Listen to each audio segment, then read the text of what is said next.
Hello and good evening, everyone out there. Been a long time.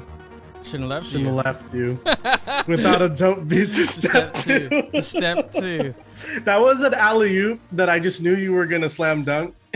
Oh, listen, hey, it was like you set me up, like the way they do in volleyball, and it was like, just brought it down. What's up, Jeffrey? What's up, man? It's been too long. Who's in the channel right now? Come say hi, everybody. Say hi if you're in the chat, everyone. We have the ODS community, the Expo review community is in the house tonight. Super everybody. fun. Oh boy, Tassi, I want to thank. There was a lot of great members of the ODS community, Jen Perret and others that were had my back. They messaged me that we had some things to update on the website for today's stream, which I knew needed to happen. But as Jen was messaging me, my computer was deciding for the fourth time in a row with me touching no buttons to reset itself. So boy, was that stressful. I think what happened was it downloaded an update and I didn't know. So I was just restarting for good measure before the stream, and then all hell broke loose on my computer. It happens all the time. In fact, I'm streaming from the future because 2021 Tassi's computer is actually... Anyway.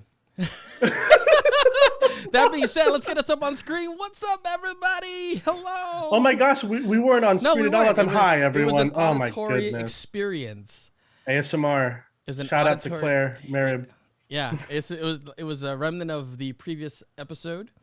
If you missed it, come join us over at ourdigitalstories.org. You'll be able to find the links to the previous volumes, and the last one was an ASMR based one. But before we get too deep, before we get too far into tonight's program, first and foremost, of course, once again, welcome back. It is volume 8. We made it. We made it. And this episode, we have friends over at Exposition Review joining us. So if you remember a few volumes ago, we had an amazing collaboration with them and received submissions. And we're here now to kind of enjoy the fruits of that labor and see what our creative friends have put together.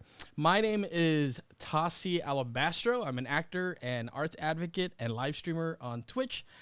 And of course, I'm only one half of tonight's program, or one third. Where my name, and this is where am I? My name is Jeffrey Lowe, and I am a part-time coder. That's right. And I'm unsuccessful usually, but I think the stream is working right now, so I am thrilled. But I am so thrilled to be back. What's up, everybody? Tassi, hey, I miss you, man. I missed you too. So, unfortunately, people in the channel aren't privy to the text messages that go between Jeffrey and I. But it is either one, to celebrate other people's victories, or two, sharing pictures of each other's dinners or food that we've made. So, as you can imagine, it's a very lively discussion at times. It's a lively discussion. I went to today for dinner. I had a boneless milkfish, as Filipinos would know, bangos. Bangos, yeah. And some pork barbecue kebabs, Filipino kebabs from Tess Barbecue down in Eastside San Jose. Shout out to Tess Barbecue. No, it's called Sam's Barbecue now. Tess was Sam's mom. That's the one that's the one across the gas station. Hell yeah. I remember that one. I feel that hole in the wall Filipino food. Shout out to them. They used to have a tab for my dad. My dad used to pick up food and I'd put it on his tab.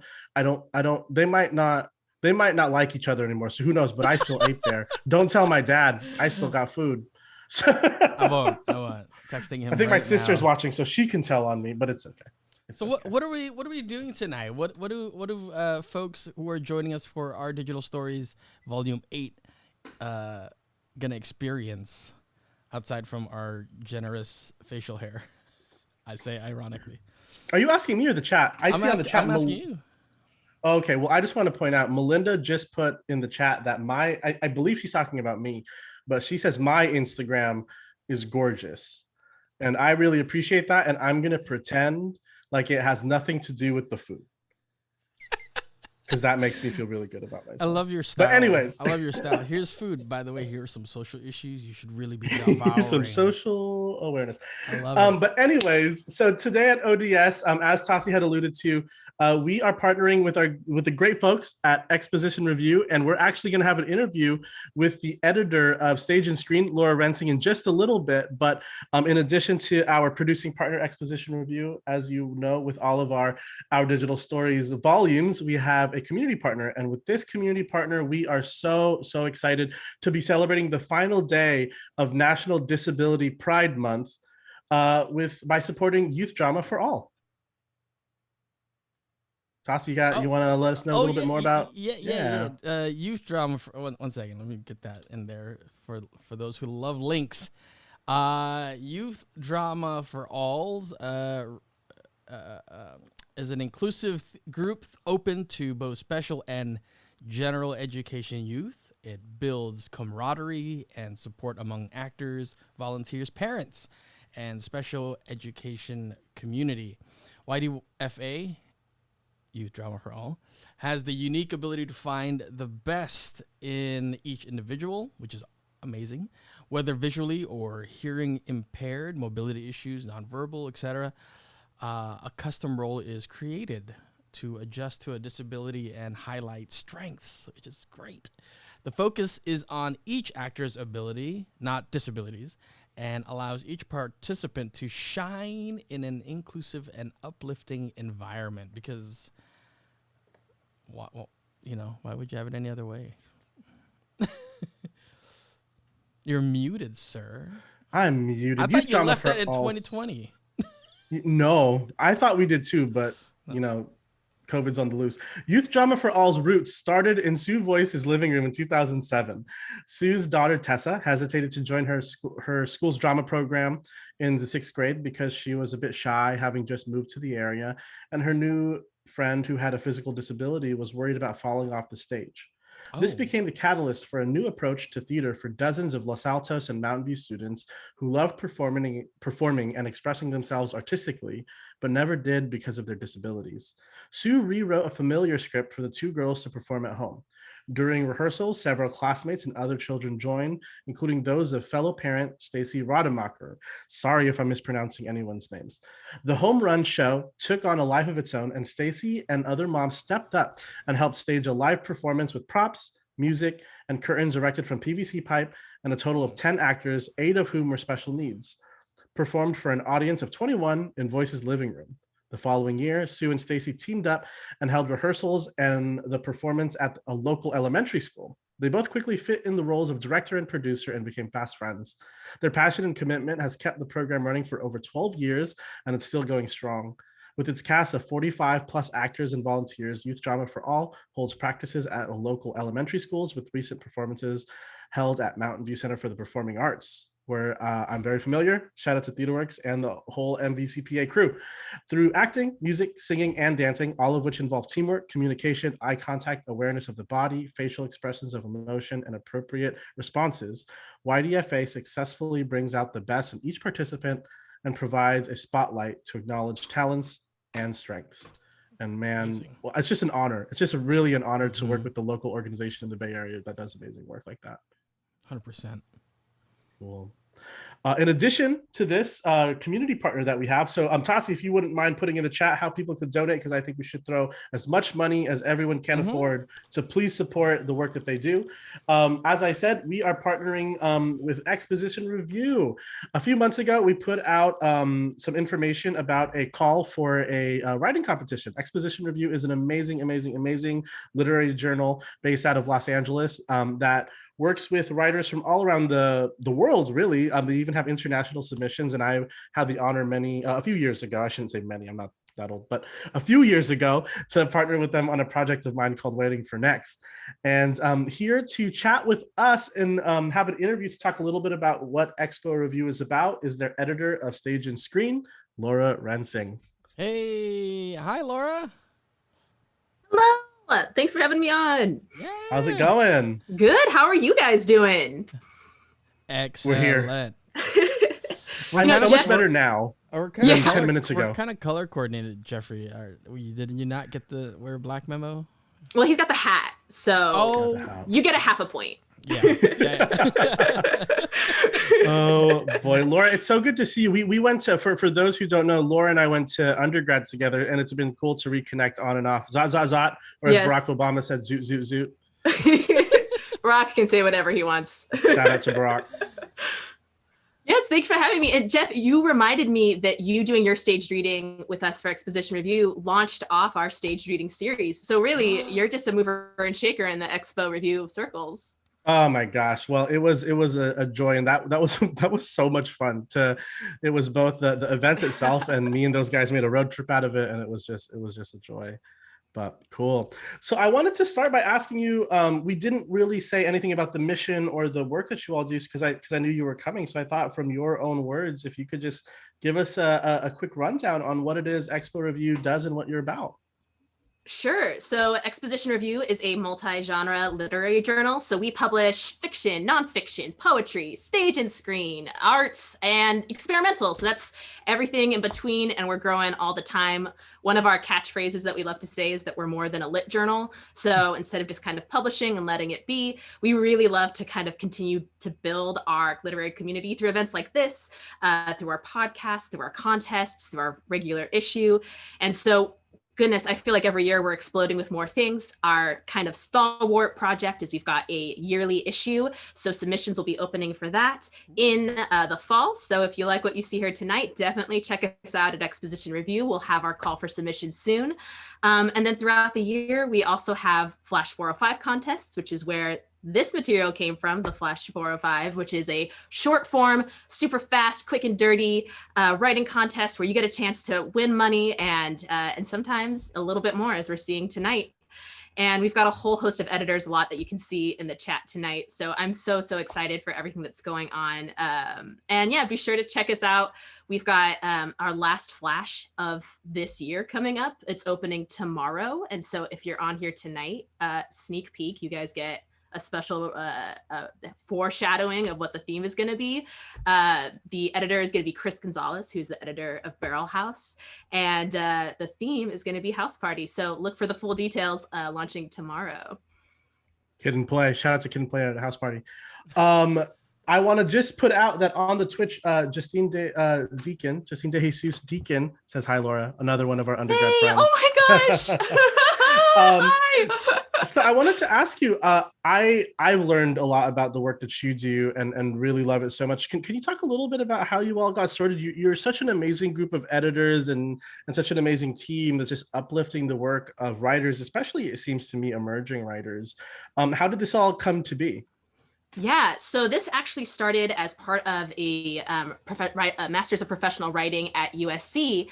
And when the program was discontinued, the editors of the journal at the time said, you know what, there's so many great things going on. Let's take this and become independent. So kind of how our digital stories took the opportunity of COVID and everything, not being able to perform live, we took the opportunity of not being able to kind of print the journal and follow the previous traditional format and really embrace the online digital format. So everything is free online for people to read. We're able to publish really cool stuff. We've got video essays from Claudia Rankin. We've got our experimental section is just getting more and more wild each year. We've got like an HTML piece from last year's issue called Starling. That's really amazing. So we do so many amazing things. And so that's kind of the beauty of being able to adapt.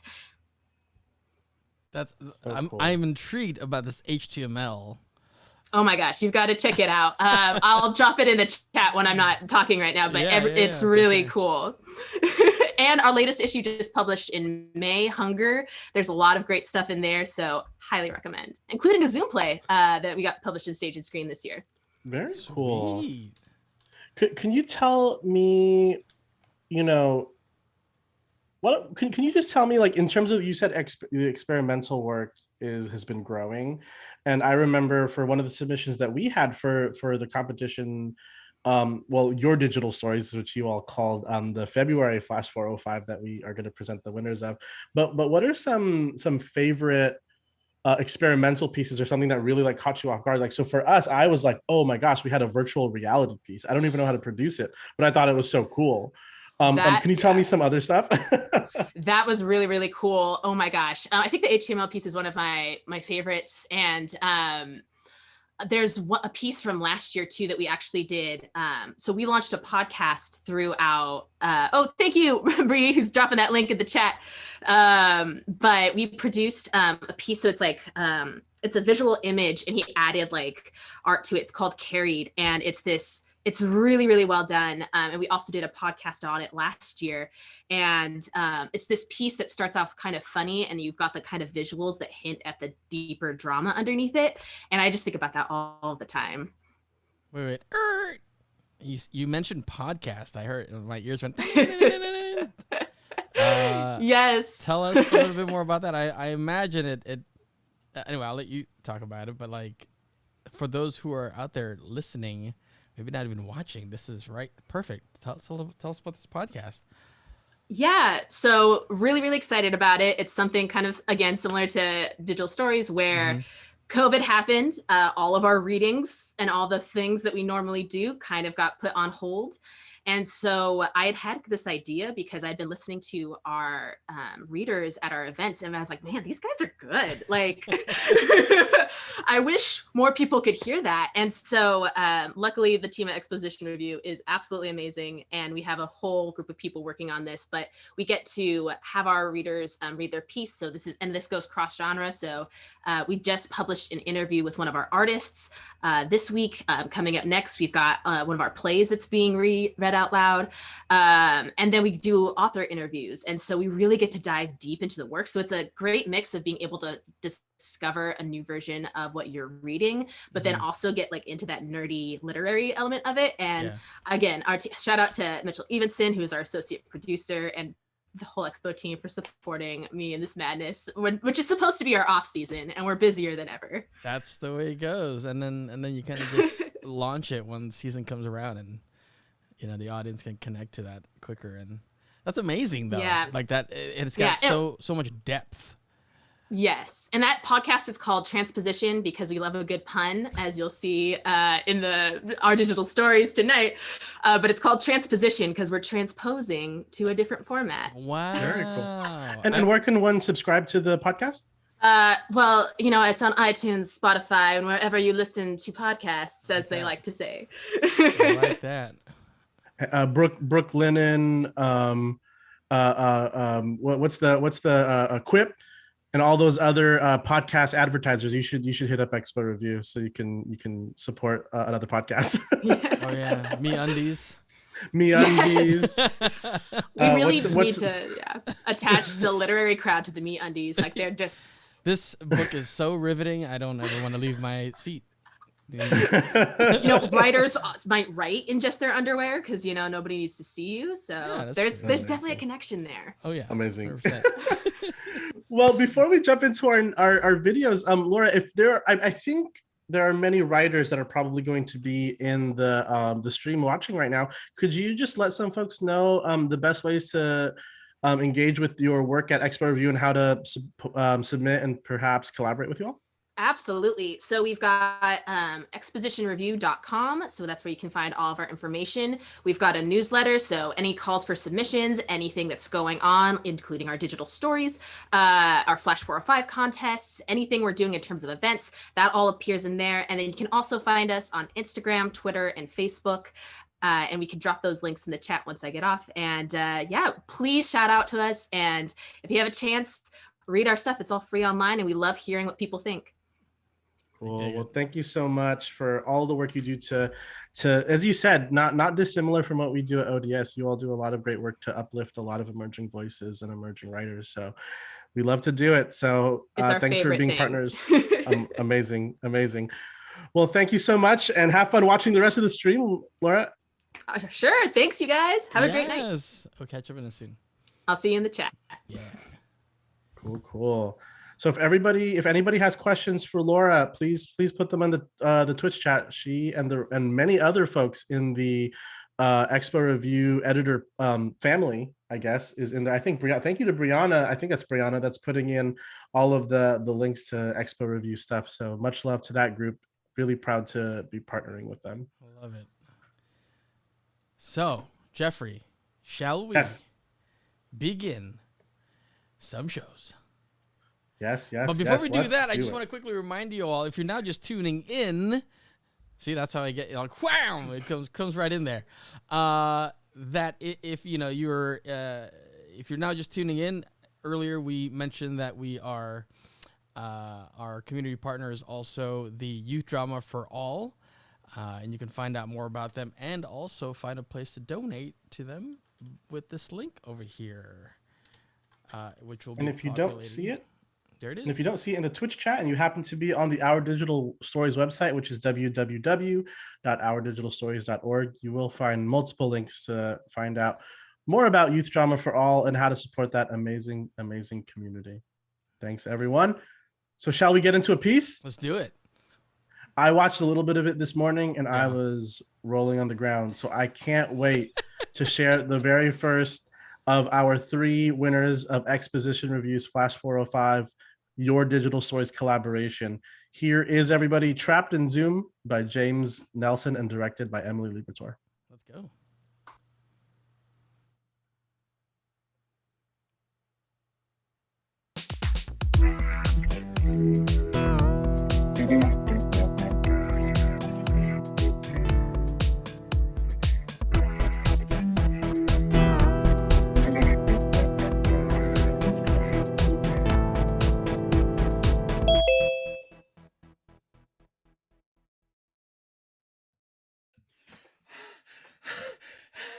Hello? Can anybody hear me? Hello? Oh, God damn it. I'm gonna die in here, aren't I? Is this thing recording? If anyone sees this, if anyone sees this after my death,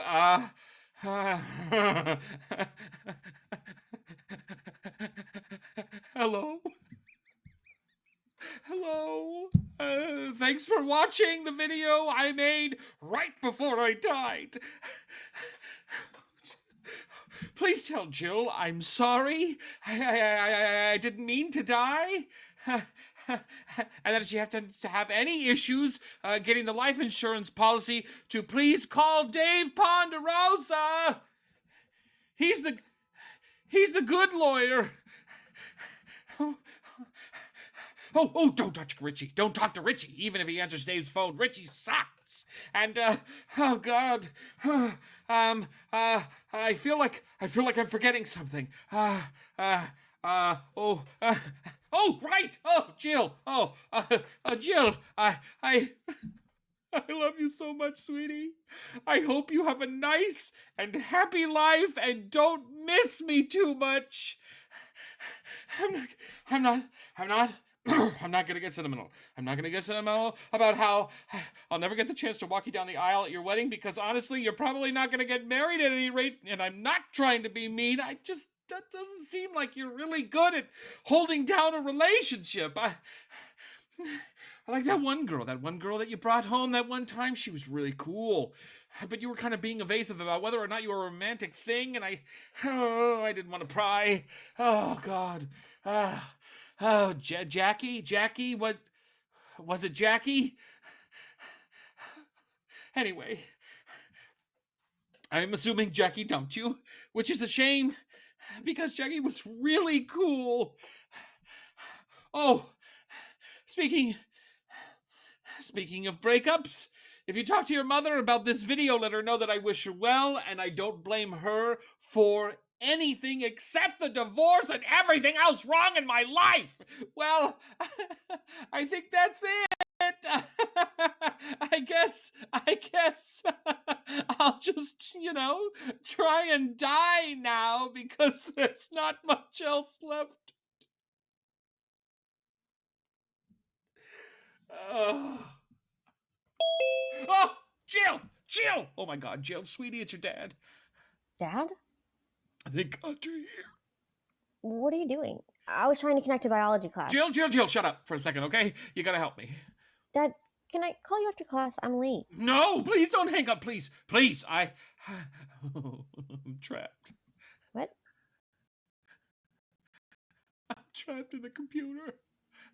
What are you? I am literally trapped inside a Zoom call, sweetie. I'm stuck in the computer. I don't have time for this. Listen, Jill, listen to me.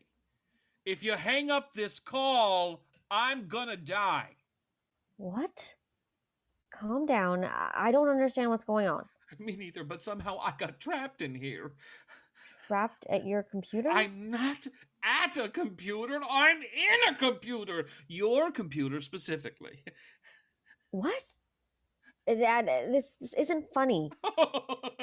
This isn't funny. This isn't funny. You're telling me this isn't funny? I'm trapped in a goddamn computer, Jill. Do you think or look like I'm laughing? Dad, you're freaking me out. I'm freaking out too. This is a freak out situation. I was on the computer 1 second, and the next I clicked a web page and I blacked out for a second, and then I was here. Okay, so what do you see if you look around? Just kind of a void. Just like a blank space as far as I can see. Behind me I see this, but it's just a 2D image, like when you're talking to someone on Zoom and they have some clearly fake background like a spaceship or some shit. I don't know what to tell you, Dad. I'm gonna call the police, okay? No, don't call the police. Oh my God, please don't call the police. Why not? There are things in this computer that they can't see. What? I thought you said it was my computer. It is your computer. Then what? Dad, what were you using my computer for? Porn, Jill! Pornography! Oh, Jesus Christ. Look, I'm sorry you had to find out about this like this, but your father enjoys pornography from time to time, and since Becky sometimes uses my computer to check her email when she comes over, I can't risk her finding my porn. So when you're out of the house, I upload it to your computer. I have so many questions. I'm sure you do, but Jill, we don't have a lot of time, and I'm sure it's shocking to know that your father enjoys viewing pornography, but please... I don't care if you look at porn, Dad. What I want to know is, why are you using digital files for your porn instead of streaming it like a normal person? Also, why do you think that your girlfriend is going to care if she finds porn on your computer? And how dare you use my computer to store your porn? But we'll talk about that later. And why the hell would the police care? If you're trapped in some sort of dangerous situation, I need to get help. No cops. I'd rather die than have them find my smut collection. Anyway, I hate the cops. Yeah, everybody hates the cops. But what else am I supposed to do? How am I supposed to get you out of there? I don't know. You're young. You know a lot about computers. Is there a toggle you can flip? A toggle? Yeah, or a dongle, something in the settings. I don't know. You know a lot about computers than me. Yeah, like I can convert a PDF or something. But I sure don't know how to get my virtual fucking dad out of cyberspace, okay? Well, great, Jill. Then you want me just to die in here? How is this all of a sudden completely on me to solve? What am I supposed to do? I'm stuck in a damn computer. Here. Maybe if I exit out of Zoom. Don't. What if it deletes me? Okay. Look, you're not gonna like this, but I have to call Wyatt. Wyatt who? You know who, Dad. Oh, no. Dad. No. No way in hell my ex-wife's fancy new boy toy is gonna bail me out of a sticky situation. Boy toy? He's my stepdad, and he's a programmer, so if anyone knows what to do, it's him. Don't you dare. We'll figure this out, just you and me, just like we figured out our lives after your mother destroyed them. Come on, you're being hysterical. I'm being hysterical? I'm being hysterical? I'm being hysterical. Oh, sorry. Deep breaths. Okay. Hey, Jill, I just want to Shut up for a second. I'm texting Mom and Wyatt. Your mother, too? Are you trying to humiliate me? Dad, can you put your ego aside for 1 second? Okay, it's done. I texted them both this meeting link. Hopefully they can get help. Great, great. I'm so excited to get saved by the man who stole away my wife. Stole away. Like 3 years after you got divorced. Oh, I'm sorry. I didn't know I was supposed to get over the love of my life in a timeline that was convenient for my daughter. Wow. Becky's really lucky, isn't she? Ah, But at least she doesn't know you look at porn. Don't do that. Don't be all sarcastic and make me feel bad. No wonder Jackie left you. Jackie? That girl you brought home that one time. Oh, right. She was pretty cool. Jackie. Yeah, she was pretty cool. But I wouldn't say she left me. We just sort of both moved on. But thanks for your projecting your own inability to have mature relationships on your daughter. That's super cool of you. Oh, sure. Be the bigger person. Well, it's not hard when you're this big, Dad. All right. That was pretty funny. I'll give you that one. Hey. Thanks for helping me. Okay. Sorry I'm a little wound up. Uh-huh. I love you. You know that. Uh-huh. Ugh. Mom? Jill, are you okay? I didn't understand your text. Oh, me, I'm fine. It's Dad. He's in trouble. Doyle, what have you done? What if You're going straight to the blame game, huh? I'm the victim here. Jill, what is your father talking about? He's trapped in the computer, Mom. He's stuck in cyberspace. Stuck in cyberspace? What is this, a shitty 80s movie? Basically, yeah. Well, Doyle, how did you get there? I'm not telling. He was downloading porn to my computer and somehow got sucked in. Doyle, is that true? Jill, you snake! Nobody cares, Dad.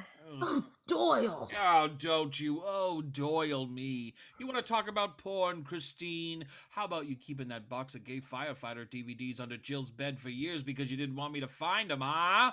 What? I have no idea what he's talking about. Sure. And they were paramedics, not firefighters. Oh! Oh, grow up, Jill. He's just trying to find reasons why I failed you so he won't have to admit that he's never been a father. Oh, how dare you? Stop How it! dare you? Both of you! Look, we have to get Dad out of there. If it was me, I'd just delete him. Mom, please. Wyatt's at work, but he said he'd log on in a moment. Ugh. Wyatt. I agree with your mom. Just delete me. Dad, get it out of your system. When Wyatt logs on, be cool, okay? It's not about Mom, it's about getting you help. Yeah. I will. I promise. Well, would you look at this fucking asshole? Dad. Excuse me? Sorry. Jill, what's going on? Dad's stuck in the computer. Like his computer froze? No, he's literally only existing inside cyberspace right now. That is literally Dad. Oh, shit. Fuck you, Wyatt. Doyle! Sorry. Doyle, how did you get in there? I don't know. How did you get in the pants of my wife? All right, can we just be civil to each other? I know you don't like me, but I'm trying to get you out of there. Oh, I'm sure that's what you told Christine, referring to her marriage to me. That's enough out of you. Okay, so he's in this particular Zoom call, right? This is the only way to see him or interact with him? Right. So if you accidentally dropped your computer, he'd be gone forever? Not gonna do that, Mom. She would like that, wouldn't she? She would like that. Why am I the only adult here? Hey, well, what did I do? Wyatt, focus. You're the only one who knows anything about computers. How do we get him out of here? Look, if he's really trapped in there, he's just data now, okay? He's just ones and zeros, so to speak. He doesn't have any sort of physical existence. Bet you my balls are still bigger than yours. They're not. Trust me. So then, So if you record a bit of the Zoom call that he's stuck in, it'll create a file of him. And then you can transfer him like any data. Wait. What? What am I, a floppy disk? I don't even know what that is. Just ignore the virtual man.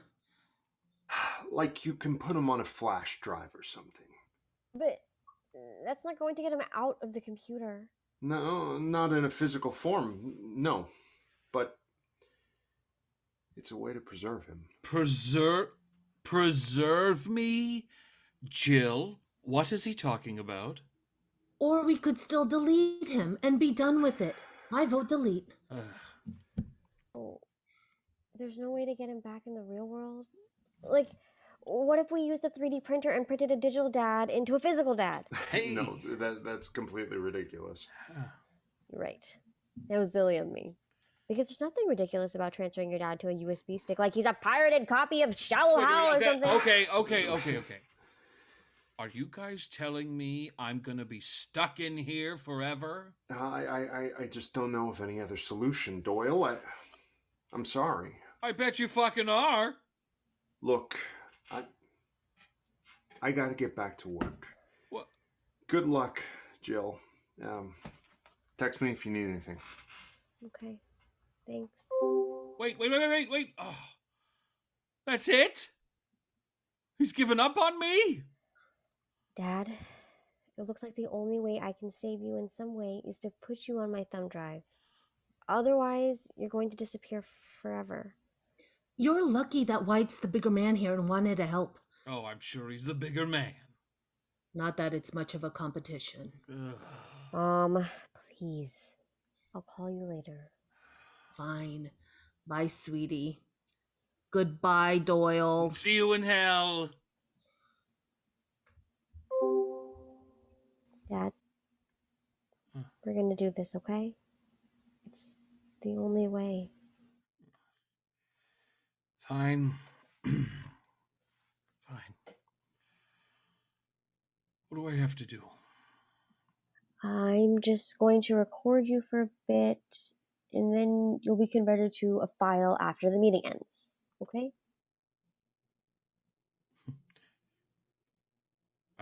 I'm not coming back, Jill? I don't think so, Dad. Sorry. Well, shit. Okay, Dad. I'm recording. Can you say something? Make it not stupid, please. This is going to be your entire existence going forward, okay? Go ahead. Okay. Testing, 1, 2, 3. Hi, Jill. It's your dad. I'm sorry I got myself into this mess. I love you. And I'm sorry about the porn. A daughter should never have to know such things about her father. At least it's not something like sick, like firefighters.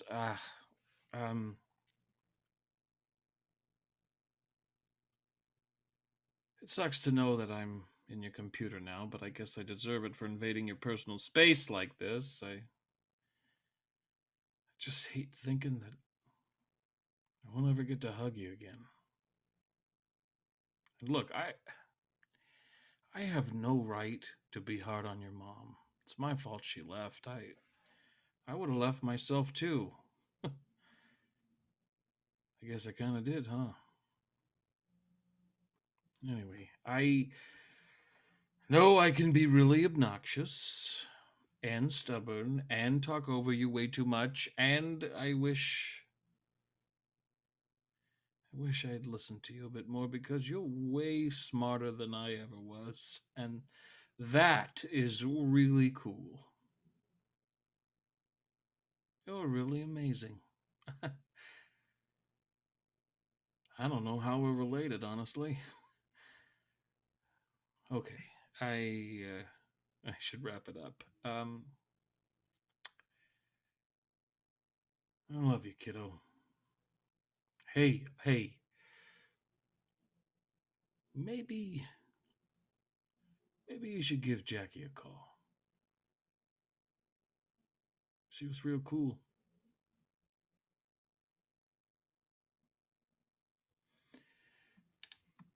Is that enough? Yeah, Dad. That's enough. Okay. So, what now? I gotta close the meeting so I can transfer you, okay? You you can't just you know, you can't keep it open like just keep me pulled up on Zoom. Forever? I mean, the meeting is gonna end at some point, but I can keep you pulled up until my computer dies. Is that what you want, Dad? No. No, of course not. You've got to get to class and stuff and it just go ahead and close it, Jill. It's okay. I'm ready. But can I ask you one more thing? Of course.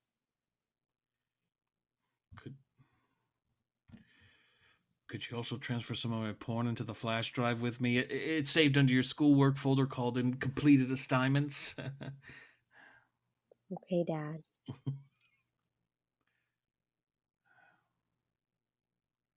Goodbye for now. Goodbye for now, Dad.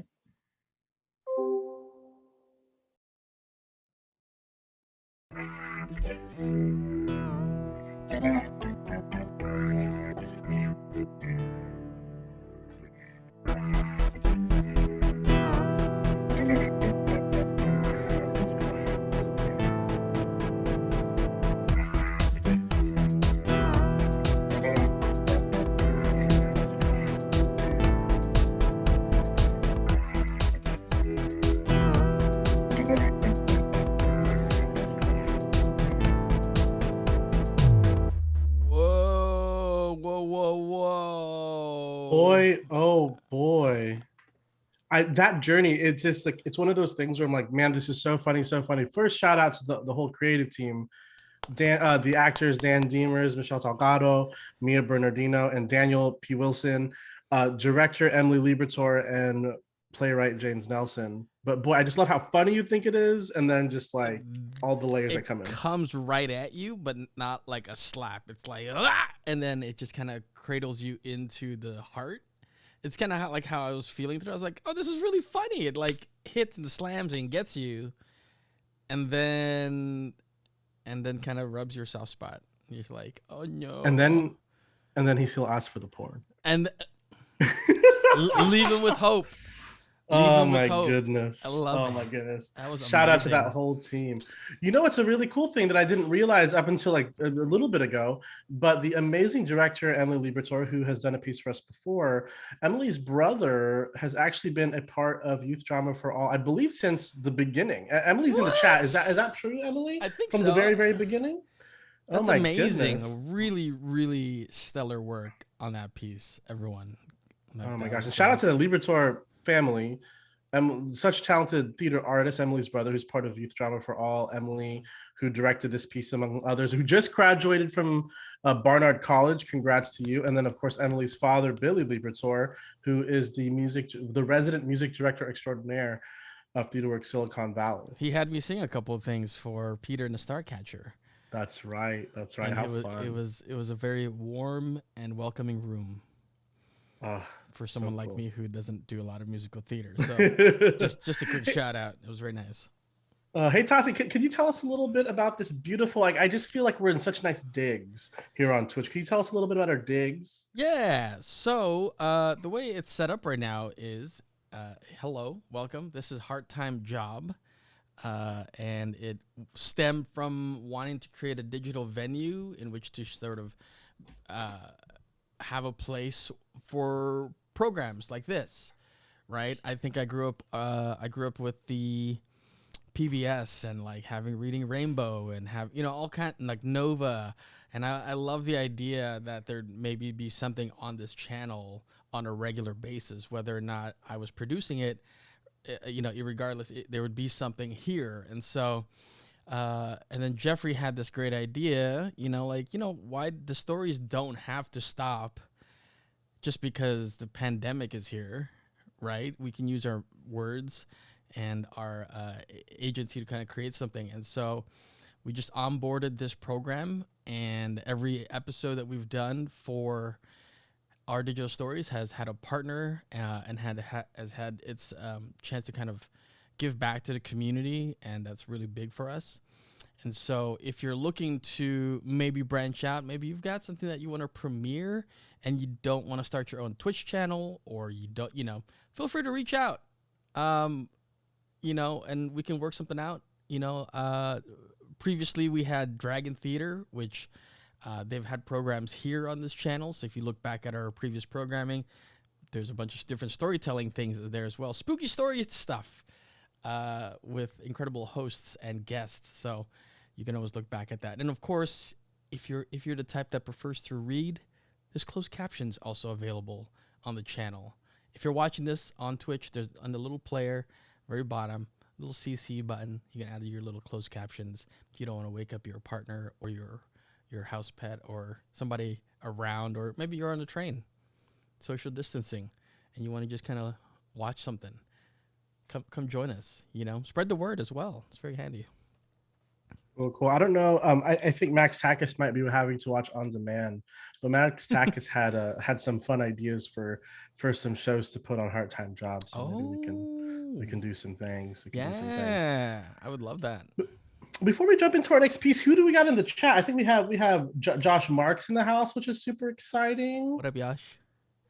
Will Wright for Chai, super fun. The Madam's here, of course. Speaking of Michelle storytelling, Delgado's here. Josh and I have been in the same Dungeons and Dragons campaign, my first one ever, for over a year. And Dan, who plays Doyle in the previous piece, is our dungeon master. So keeping it real heavy with the storytelling. Yeah. But hello, everyone. Super fun. I was talking to someone who acted in a piece before that. Just all full circle. Josh did direct Chuck Laxon and you in a piece in our holiday edition. But Chuck showed me he's been playing online Dungeons and Dragons, and his dungeon master is also, I believe, a woodworker. Oh, cool. And he sent all of the players of this game. This is that what you call this game? This campaign. Sure. Like a piece. So it's like a little wooden box. Can they see my hands? Should I go higher? Oh yeah, you're good. You're good. A little wooden box where you could roll your dice into. Oh, cool. Yeah. But then there's like a bit that goes, a piece of wood that goes up and then goes around, and you could put your phone over where you roll the dice and point the camera into it, so that way when you're playing online Dungeons and Dragons, you could use your phone as the camera, so the rest of the people playing your game can see what your dice rolls are like. So you can't cheat, is what you're saying. Well, that's what I said. I'm like, oh, Chuck, so no one trusts each other in your campaign. And he said, no, it's more for the fun of it. But I'm like, no, it's because your dungeon master doesn't trust you. Trust issues there. I love it though. I love a good dice throwing module. Oh my gosh, ingenious. I love it. Super fun. So Toss, you think you could introduce us to our second of three pieces that we got tonight? Absolutely. This next piece that you will be experiencing is called Green with NB. And I remember when I saw the title, I was like, NB, like, is that pronounced like Tagalog? And NB, he's envious, by Allison Fradkin. So let's hop in there. Yeah.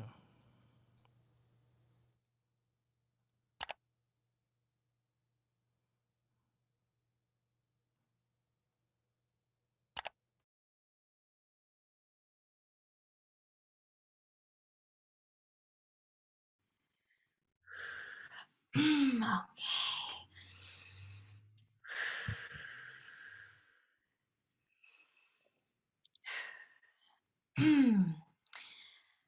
When it comes to non-heterosexual orientation, don't stand it, pan it.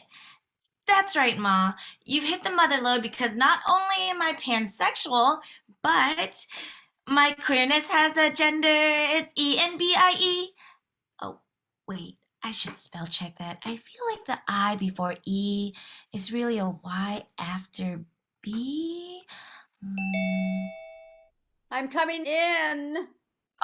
I'm coming out eventually. You would not believe the gay I had. What? I'm not muted. There's no scarlet slash across the microphone. Oh, I'll come closer to the computer. I said you would not believe the day I had. Can you queer me now? Yeah, Ma, I can hear you now. Yes, but can you listen? A therapist should lend an ear when someone bends their ear. So tell me, Dr. Fabry, how's business? Business is zooming, Ma. Thanks for asking. I'm not asking, Jean. I'm questioning. Which brings me back to my original question. Can you queer me now? If you think it'll be too time consuming, I'll understand. I know this was just supposed to be one of our usual blather, rinse, and repeats, but you remember that digital dating doohickey you introduced me to? Well, it's too bad I can't get an actual hickey, because that app has some seriously succulent applicants. This morning, I went on a virtual date with Dashiell, an FTM, that's trans talk for female to male, and he was telling me the most scintillating story. On the day of his first gender confirmation surgery, as he was being wheeled into the operating theater, he started belting out, "Tradition," you know, from Fiddler on the Roof, except he changed it to transition, since that's what he was about to do. Then he did it for every surgery since, so that it became, wait for it, tradition. Dashiell, I said, way to make like your namesake and ham it up. Oh, I'm so glad I didn't limit my options to people whose identifiers were identical to mine. So you went to the I am looking for section on the app and found select all? Don't worry, I didn't select check all the boxes. I checked all the out of the boxes, which brings me to you, my doc in a box. Oh, maybe you should reach out to Billy DeFrank, or, I could also refer you to the City Lights bookstore, Is that your way of throwing the book at me? I thought I raised you better than that. And I thought you raised me better than that. Look, Ma, I just can't. Girl, I'm going to need you to stop calling me that. It's essential for treatment that we reverse the power dynamics between us. You call me Aileen, and I'll call you Dr. Fabry. I wish you were here so I could call you a cat. Ma, I can't be your therapist. At best, it's a conflict of interest, and at worst, it's a compromise of ethics. Since when is nepotism a form of discrimination? If it helps, don't think of me as a parent. Think of me as a patient. There's not much difference letter-wise, and therein lies the problem. Do you know how many boxes I checked when I signed up for that app? 2. The one marked cisgender female and the one marked heterosexual. My whole life I prioritized rigidity over fluidity. You can't help who you are. But you can. I'm a sheet cake, sweetheart. Doc. Single layer. How can I compete with or appeal to people like Dashiell, who have more layers than a wedding cake? Don't read into that. It's simply a simile. I'm sure Dashiell will dash my hopes of a second date when he realizes how prosaic I am. He'd probably be happier with an empty F, not an empty F. Oh, yesterday when I was grocery shopping at Safeway, someone called out, "Hey, sis!" and my head swiveled like a tube of lipstick. You should spell check that. I feel like the C in sis is a sibling equivalent of the S in sister. Do you think maybe you're internalizing inclusivity and negating it with negativity? That does seem to be my proclivity. But if I weren't so normal, I wouldn't feel so weird. I'm tired of not being different. I want to fit in. No, I want to fit out. I want to be queer AF. Are you interpreting that as queer Aileen Fabry? You say that as if it's open to multiple interpretations. Well, you're in for a shock. Am I? Are you going to subject me to electroconvulsive therapy? Well, you say that as if you're open to multiple administrations. Does that shock you? Shockingly, no. As a matter of fact, I'm glad you brought this up. Aileen, have you heard of conversion therapy, correct? Mm-hmm. Well, what you're about to experience is its sister remedy, inversion therapy. Patients who have received this treatment report an instant inclination to steer clear of straightness and ancillary anomalies. To prepare for the procedure, you are required to retrieve an object that will deliver a zesty and zippy zap to your system. For my part, I will collate images that a cisgender heterosexual female of your caliber would deem desirable. I will BRB, PDQ. You're so acronymable. The next time my mother upstages me, it had better be in an actual theater. If I weren't such a consummate professional, I'd show her just how therapist off I am. Let's get physical, physical. I wanna get physical. Should I attach it to my head like a unicorn horn or just grip it? Just grip it. Grip it good. Now I'm going to share my screen, and when you see an image of someone you'd like to tap, give yourself a zap. Okay.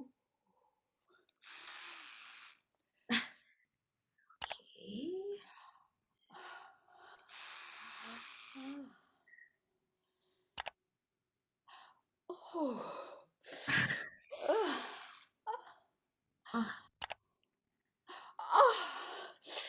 Oh.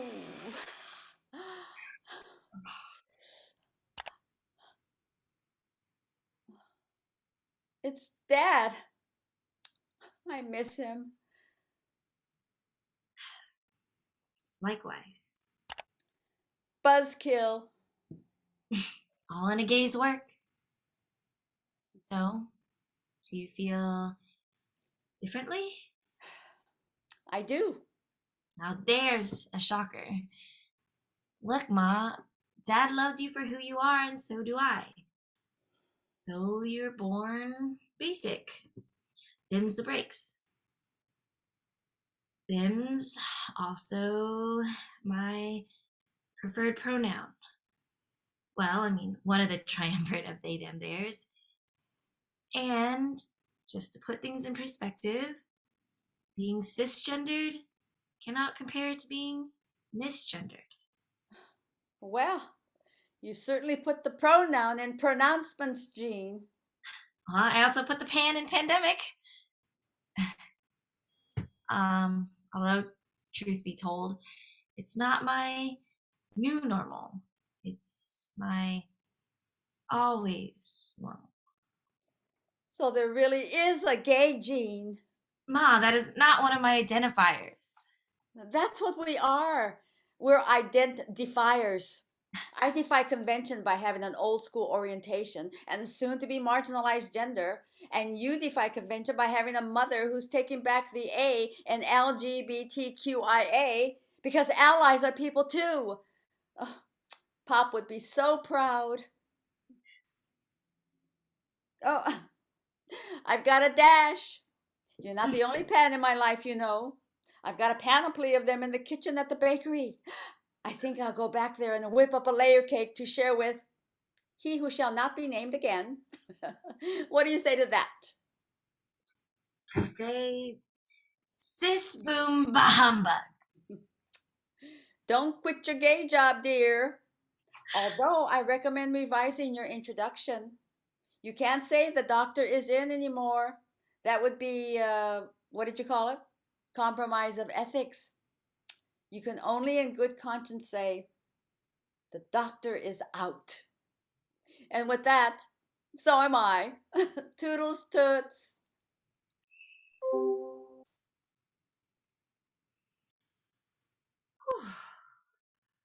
You know, Ma, you may not be queer AF, but there's no questioning that you are savage AF.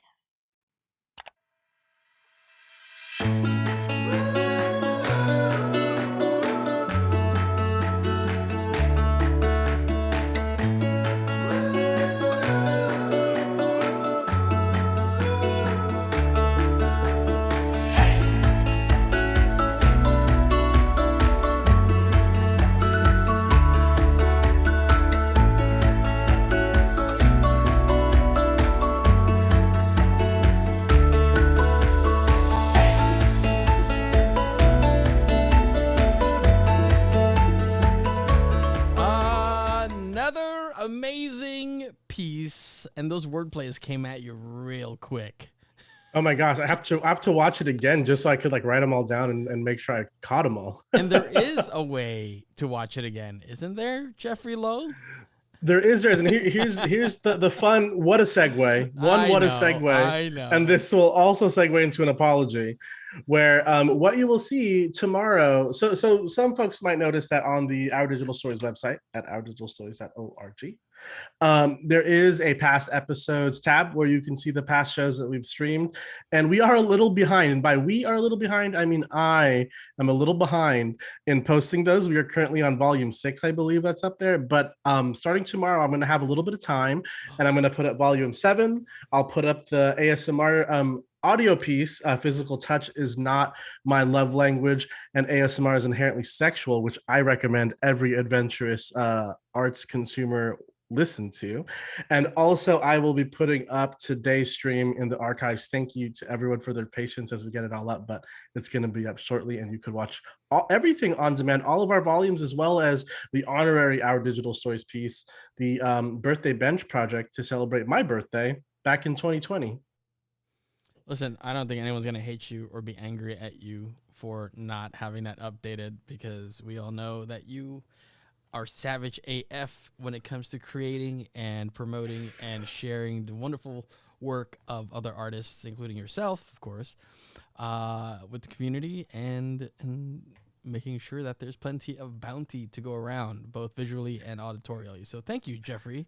I don't think I've thank you. Speaking of savage AF, with these first two pieces that we have, this is the I would say this is the volume of Savage AF Mothers. Both of the mothers in this piece were Savage AF faux show. Yeah, you're right. Also, shout out to Irene. I haven't seen Irene in so long. It's good to see them. Oh my gosh. And in a piece like this, to like creative, like doing, because you were mentioning in the chat that they are licensed therapists. Yes, Irene is actually a therapist, and Irene was Irene, who is playing opposite Miyoko. Shout out to Miyoko as well. Irene was went to high school with me and was one of my very first collaborators. Shout out to the 06 Ensemble, who did so many of my first plays. And Irene was in my first play I wrote called All I Have when I was 17 years old. And also in that play, playing opposite Irene, I believe watching the stream right now, or just responding to text messages as if he is watching, is one Skylar Garcia, who recently got engaged. Congrats to Skylar, Raylan, and Bernard for, can't wait. Skylar, best friends, maybe we should just get married on the same day. We could do a dual wedding. It'd be great. Wow. Might save on cost if you pick the same venue. Save on cost. It'd be great. It'd be great. But shout out to Irene. Shout out to Miyoko. Shout out to playwright Allison Fratkin and director Tessa Corey, who had a great time putting that amazing, amazing piece together. Thank you to all of them. Amazing. All right. Listen, we have one more piece to share this evening, y'all, but if you have been touched at all by the last two pieces, if you have been moved in any sort of way, whether that's like to type in the chat or even to retweet, or I see y'all retweeting, thank you, or comment or anything like that. Firstly, thank you. Secondly, give yourself a pat on the shoulder. Because, I think part of the joy that we have bringing ODS is that sense of communalness, and it's been a rough year for many, and I feel like that's an understatement. But we're, as we are here right now, all in it together, right? So thank you all for sharing a wonderful evening. We have one more piece to share this evening. Before we jump into that, I want to confirm. I got a text message. Skylar is watching, and he says he's down for the dual wedding. So we'll figure it out. I'm sure Laura and Raylan will have opinions, but the two dudes that have been best friends since the fourth grade, they're down. Amazing. So we'll see how it goes. Wait, so and just a quick reminder. Oh, you guys were like, we met in the fourth grade. So y'all were youths. Yeah, I'll tell a quick story about how Skylar and I met. I don't remember the word at this point, but here's what happened. So I was new to a school. Speaking of being new to a school, in the fourth grade, I went to, I think it was called Millbrook Elementary School in East San Jose. And I was the new kid in school, and I sat, you know, how in elementary schools, they have like little tables of 4 into like one little pod of like, that's where you sit. Mm-hmm. And we did attendance, and Skylar was a very unique name to me. I had not heard that name before. And there was a point where we were doing our little journal saying, what did you do for the summer? And I forgot what word it was I needed to spell, maybe school bus, something like that. And in my head, I was like, man, I need someone to, Skylar thinks the word is school. He just texted me. So I think I needed help spelling the word school, which in hindsight is even more embarrassing than I realized in the fourth grade. It's not, it's S-K-O-L. Yeah, you know, my school has a first name. It's whatever. And in my head, I was like, you know what? I need to ask someone to remind me how to spell school, because, you know, the summer before the fourth grade, I forgot how to spell. And all I remembered was Skylar's name. So I just said, hey, Skylar, can you tell me how to spell school? And he does. He goes, S-C-H-O-O-L. And I'm like, thanks, man. And then he goes, I'm good, huh? And then we were best friends for the rest of our lives.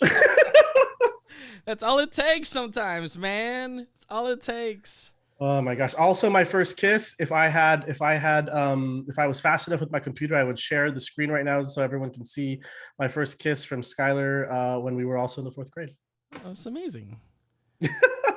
But before we jump into the last thing, I just want to say, we had some folks that jumped into the stream a little bit later, I saw. So I just want to remind everyone that our community partner is Youth Drama for All, which is an amazing inclusive theater group open to both special and general education youths.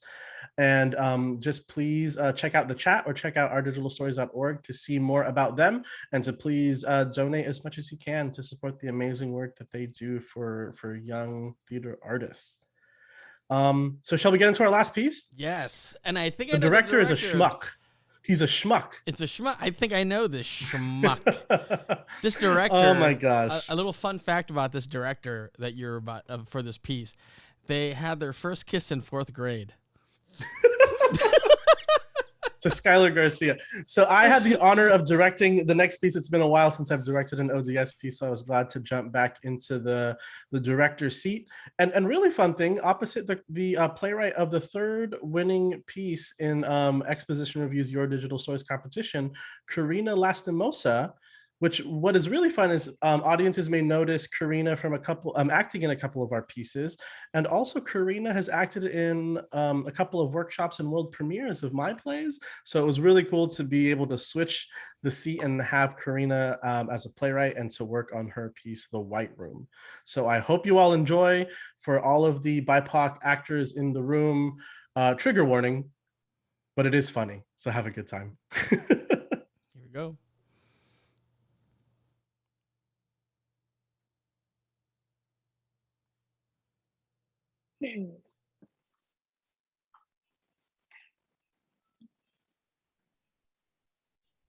Oh, hello. Can you all see me all right? Yes, perfect. Thank you for taking the time to set up your space as close to an audition setting as possible. We know how difficult it can be for actors to accommodate us like that. No problem. I found that it actually helps me focus and hold space for creativity. That's great. Well, let's get started. Krista Salazar. Well, if you're here and Bethany let you in, that means you got her email with the sides and the production schedule. I did, but I noticed that the play wasn't attached. Yes. That was intentional. Kelly is very protective of her work. When she's ready, she'll provide us with the draft to give to our cast. Of course, it was exciting, regardless, to have something to prepare an audition for in a production that's not over Zoom. That's wonderful to hear. We're really trying to make sure we can still produce shows during this time. Like, we know how challenging it can be. For your reference, I'll chat the proposed COVID guidelines for rehearsal, tech, and the recording of the performance to give you an idea of how we're keeping everyone safe. It should appear in the chat in just a few moments. Great. Okay. Let's formally introduce you to our team since we're already talking logistics. I'm Timothy Larson, the director of this play, as well as the founder, artistic director, managing director, and education director of White Noise Theater Company. And Bethany Vaughn, our casting director, and Kelly Salato, the playwright of this nuanced and moving play. Oh, thanks, Tim. As a woman, it's important to tell our stories from our perspective. Right, Krista? I'm looking forward to hearing your take on Martina. Bethany, you'll be reading this scene with her, correct? Yes, but before we get to that, Krista, hey, it's good to see you again. Yeah, you too. It's been so long. I don't think we've seen each other since that play workshop from a few years ago. Glad to see you, even though it's not in person. Same. Yes, thank you so much for being here in this virtual setting. Just to give you some background on White Noise, we're an ensemble that aims to develop new work that's cutting edge and, most importantly, diverse. Our lives were rocked last summer after the senseless killing of George Floyd, and like many theater companies, we took that moment to revise our mission statement to be more inclusive. That is, to use our space to tell the story of marginalized people, people of color, BIPOC, POC. Yes, over the years, we just felt like there weren't enough people of color stories being told. And that's where Kelly comes in. New work. It's what's happening now. That's what makes us different. I totally agree.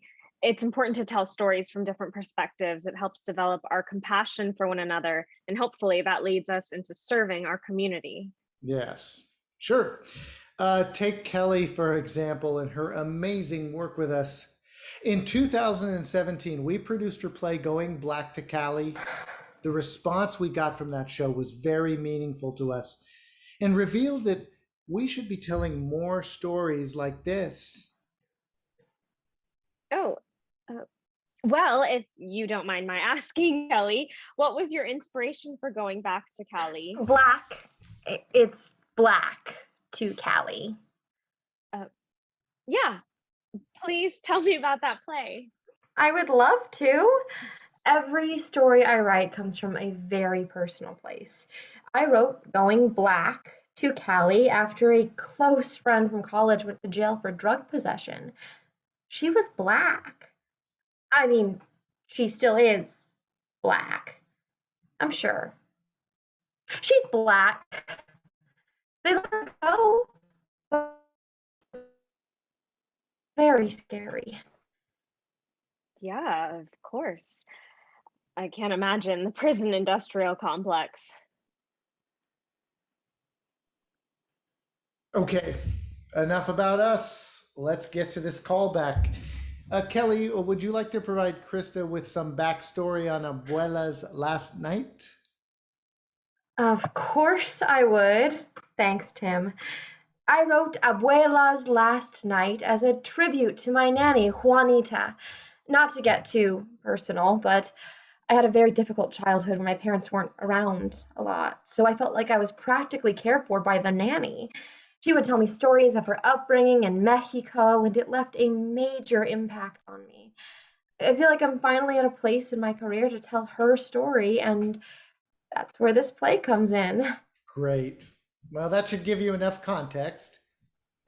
Actually, I have one. So listen, question. Krista, we all watched your audition video and you made some interesting choices.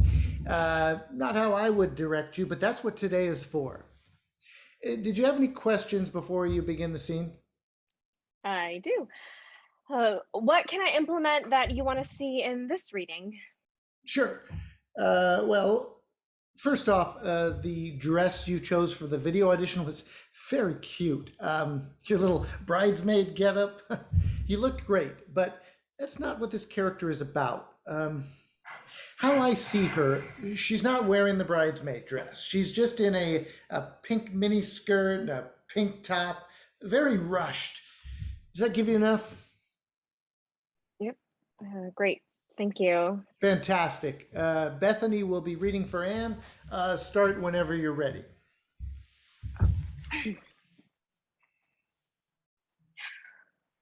Hey, can we get some service up in here?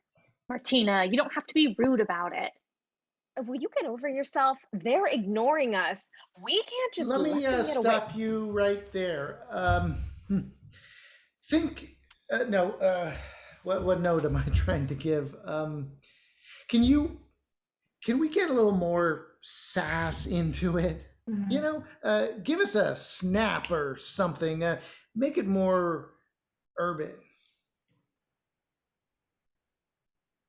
What happened? Is it my Wi-Fi? If I may step in, Krista, Martina is there to help uplift Anne and bring some light to her life. And this is a pretty big day for Anne. So Martina should be full of fire, just like my nanny.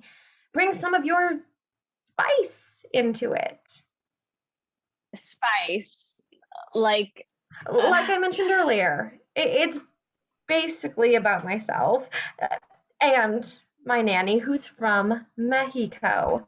Let's see that. I'm confused.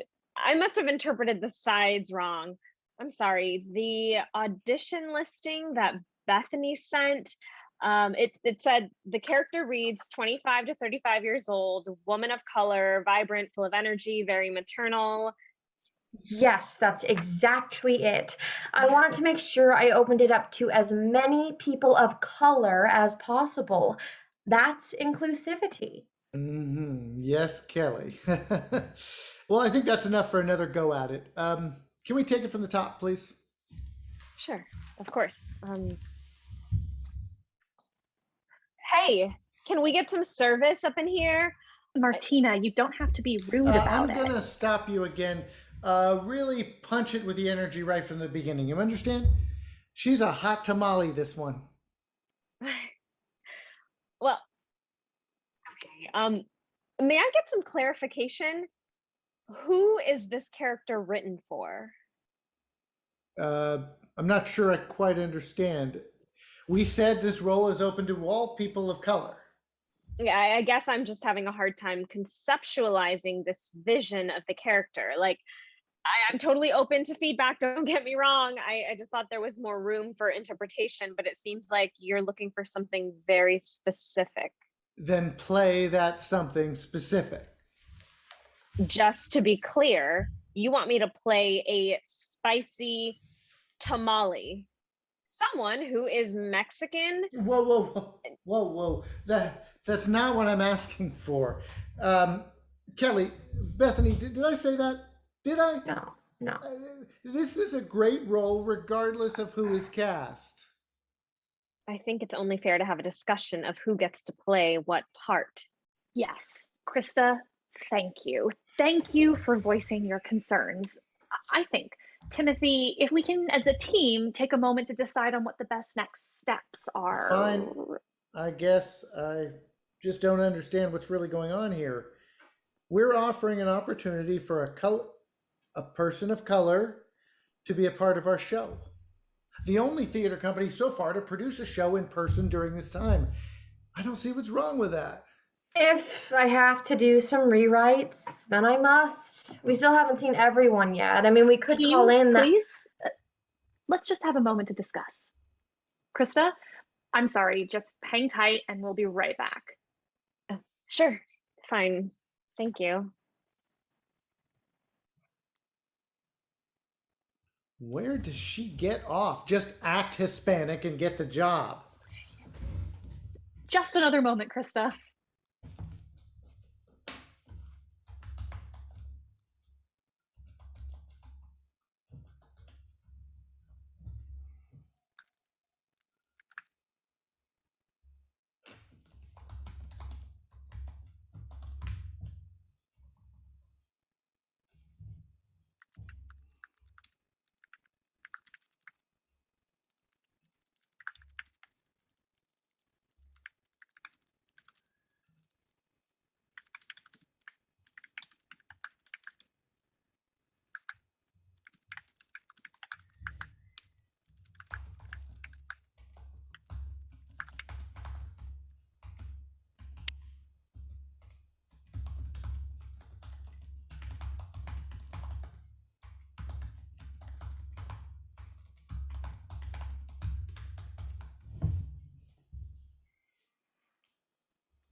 Krista, I think we've seen all we need to for today. Great work. We'll let you know, and Don't bother telling me what direction you went.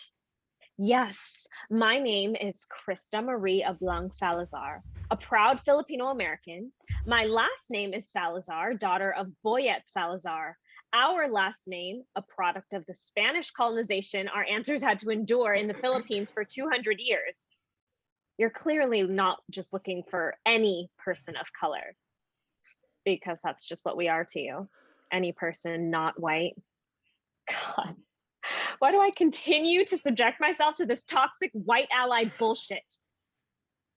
There are plenty of other actors who are willing to work with white noise. Bethany, handle this. Well, as a playwright, it's always an experience to see an actor's take on my work. Best of luck to you. Bethany, what the fuck? I'm sorry, Krista. I understand. Timothy can be very demanding and exacting with his vision. What? No, this is beyond vision. I think you're just upset with how the audition went. We tried our best to make sure that you were seen and felt comfortable. How? By telling me to act Mexican? By telling you that we revised our mission statement. I know how passionate you were about the George Floyd murder, and it's admirable your continued community outreach work. We all have had to make huge adjustments since then, and that includes auditioning more actors of color. I'm sorry if that wasn't enough for you. Yeah. Me too. Okay. We're about to be at lunch, so I should go. Okay.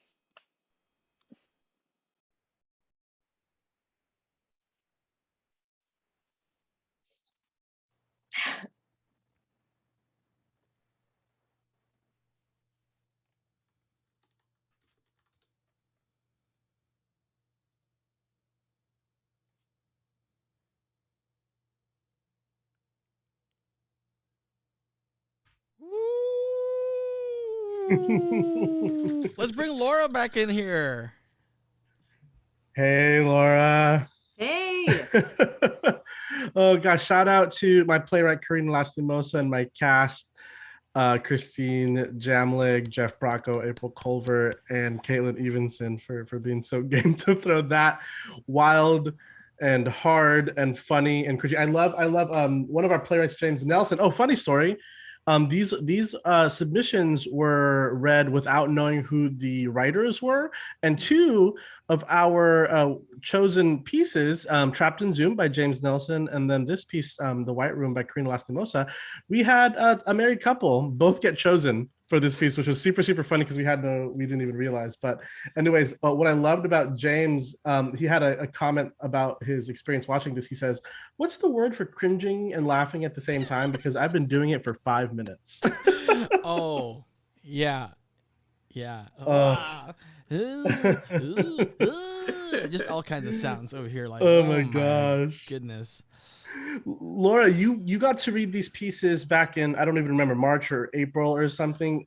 What was it like to see these now fully realized? And also, what was it like, there was revisions done for many of these pieces. What was that like for you? Yeah, it was amazing with all three of the pieces, I would say, because when you're reading it on the page, you have this kind of image in your head, and all of them were all very funny, but also had this emotional pull. I did not expect Trapped in Zoom to like hit me in the feels the way that it did.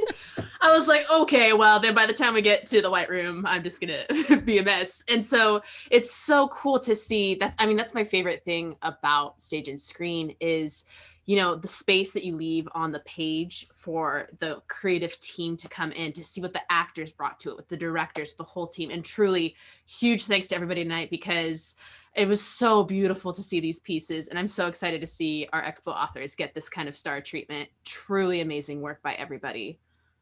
Cool. Yeah. Well, as we said before, they're gonna the on demand of this episode and these pieces individually will be up on the website shortly, and you could share it with the rest of the Expo audience that may not have been able to make it to tonight's stream.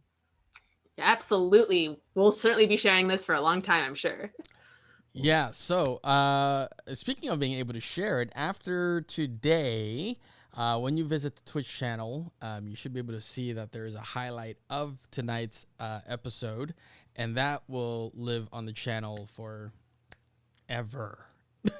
Or, no pressure. Yeah, no pressure. So if you're looking to share it with your community, your loved one, your friends, someone you know, someone you maybe you want to encourage them to check out Expo Review, and here, let me put it back in there. To submit or be involved in some way, that'd be a really great kind of hook, I guess. I don't know. I'm looking for a word. See, there you go. But like what Jeffrey was saying, that must be an amazing journey to see it kind of develop over time. Yeah. Well, that is all that we have for today. I want to thank Laura and everybody over at Expo Review. I want to thank all of our artists. I want to, of course, thank my co-host, Tassi Alabastro. Thank the audience. For them, if it wasn't for them, we wouldn't be here.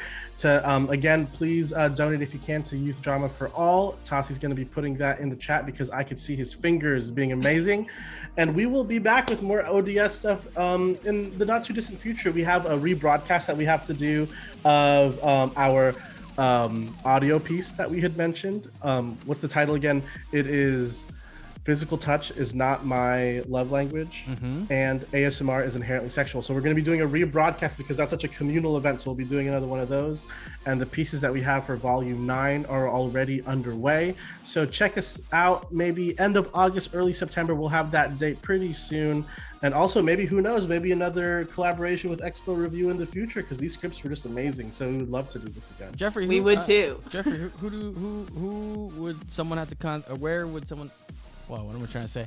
How, if someone wanted to get in touch with being involved with our digital stories, what would be the best way to contact us?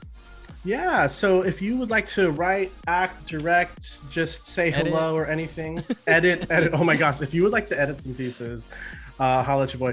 www.ourdigitalstories.org. On the top right corner, you'll see a contact us button. And you can just reach out and let us know. Again, editing, acting, writing, directing. At this point, I learned how to code for Our Digital Stories a little bit, so I'm going to learn how to edit pretty soon. Amazing. Taylor McQuestion said that she's going to teach me how to do some editing for these, so I could also carry some of that editing load. So, with what time? Everybody. I don't know. Sleep's overrated. Hey, that being said, it's 8:30 here on the West Coast. I just wanted to share the time. That's all. Oh my gosh, I thought there was more. I'm like, whoa, what's gonna happen? Well, it's who knows. Laura, thank you for joining us tonight. Thank you for having me. This has been such a blast. Such a good time. Everybody, please spread the word of the on-demand version afterwards. Thank you for joining us today. Stay home, stay safe, mask up, let's beat this thing, and we'll see each other live on stage soon. But even when we're back live on stage, we're going to keep doing this because this is fun too. So Till next time, much love to you all. Have a great night. Crack open a beverage and just chill and relax because you deserve it. Good idea. Bye. Y'all.